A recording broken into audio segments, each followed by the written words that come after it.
हे सगळे साहेबांना दिल्लीत भेटायला गेले, ते सगळे फोटो समोर आले. पुन्हा एकदा पवार कुटुंब एकत्र येईल असं वाटतं सगळ्याचं? एकतर काल आदरणीय पवार साहेबांचा 84 संपूर्ण 85वा वाढदिवस काल दिल्लीमध्ये होता.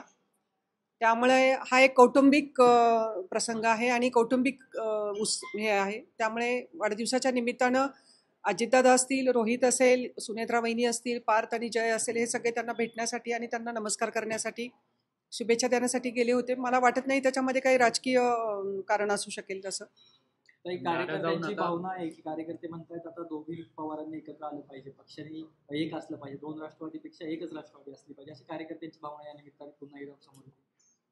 शेवटी कार्यकर्ता महत्त्वाचा असतो राजकारण करताना आणि त्याच्या भावना जाणून घेणं आणि त्याचं ऐकून घेणं ही सुद्धा राज्यकर्त्याची जबाबदारी असते. त्यामुळं कार्यकर्त्यांनी भावना व्यक्त केल्या त्या त्यांच्या बरोबर आहेत, कारण विखुरलेलं राहण्यापेक्षा एका मुठीने जर पक्ष राहिला तर त्याची ताकद चांगली राहील महाराष्ट्रामध्ये.